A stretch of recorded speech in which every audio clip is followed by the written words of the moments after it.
सरकारा मोनफ्रोमबो समस्थियाव स्टेडियाम गायसननाय जि हाबाफारि लादों बेखौ आयथा जरायाव दिनै जोङो अंख' खाम्फा गायसनदों आरो साननैसो उनावनो बेवहाय स्टेडियाम लुनाय खामानिया जाफुंगोन आरो बेनि गेजेरजों साहा ओनसोलनि फरायसाफोर लाइमोनफोर जायफोरा गेलेनायनि गेजेरजों गावनि जिउ राहा दानो सानो बिथांमोननि थाखाय मोजां मोनसे सुबिदा जागोन आरो बोसोरफ्रामबो बे ओनसोलाव मोजां माखासे गेलेनाय गेलेमु आयदानि हाबाफारि जायो रायजो राजाफ्राबो मोजाङै स्टेडियामाव जिरायनानै बे गेलेनायफोरखौ नायनो हागोन दा बिनि थाखाय मोजां मोनसे सुबिदा जागोन आङो साबायखर बावदों जोंनि इएम बिथां आरो एमएलए बिथांमोना जों बिसायख'थिनि समाव जेरै बुंदोंमोन जे जोंनि खामानि मावनाया साहा ओनसोलनिफ्राय जागायनांगौ खोला ओनसोलाव गोबां समाव डेभेलपमेन्टनि खामानि जादों नाथाय साहा ओनसोलाव जायाखै दायो साहा ओनसोलाव जेएमनि दै होनाय दालां बानायनाय लामा बानायनाय माखासे इरिगेशननि स्किम लाबोनाय गोबां खामानिया दिनै चिरां जिल्लानि साहा ओनसोलाव जागासिनो दङ आरो रायजो राजाफ्रा बे सुबिदाखौ मोननो हादों दा बिनि थाखायनो रायजो राजाफ्रा लोब लोब ओंखारबोदों आरो बेवहाय दिनै 12,000निख्रुइ बांसिन बिपिएफनि आरो गुबुन गुबुन दोलोनि सुबुंफ्रा फैनानै जोंनि हान्जायाव जइन जाफैदों आं बिथांमोनखौ गोसो गोरबोजों बरायदों दिनै बोसोरथाम जि इउपिपिएलनि सरकार बेवहाय रायजो राजाफ्रा मोननो हाबाय खेबथाम भट होनानै बिपिएफनि समाव ना गोजोन लाबोनो हादों ना मोजां थासारि लाबोनो हादों ना खौसेथि लाबोनो हादों ना जौगानाय लाबोनो हादों नाथाय खेबसेल' इउपिपिएलनाव भट होनानै सरकार लाबोनानै दिनै गोजोन थासारि फैबाय रैखाथिखौ बयबो मोनबाय दिनै आर्मि पुलिसनि खुनु उपद्रब गैला आरो बेजों लोगोसे सोलोंथाइनि थाखाय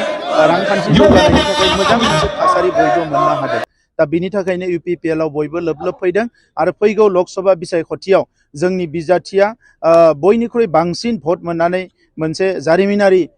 मोनसे साक्सेस लानानै बिथाङा देरहालांनो हागोन आरो जि मोनसे नरेन्द्र मदि बिथांनि थामथि जि सरकार बेवहाय जोबोद गोख्रोङै जोंनि ओनसोल जौगानायनि थाखाय खामानि मावहैनो हागोन सार नुनो मोनदों बिपिएफआ नोंथांमोननि जौगानायनि अन्थाइ खाम्फा बेखेवनायखौ बियो राजखान्थिनि थाखाय मोनसे फावथिना होननानै बिथांमोना बिथांमोननि समाव बेनो फावथिनामोन दायो रोजा रोजा अन्थाइ खाम्फा मोनगोन बिथांमोना गायनानै दोनलांनाय खिन्थु खामानिफ्रा जायाखै किसुमान बिल्डिं बिथांमोना आधा आधा लुनानै गारनानै थांदों जिफोरनिखि मानो लुदोंमोन मानो मादोंमोन रायजोफ्रा मिथिया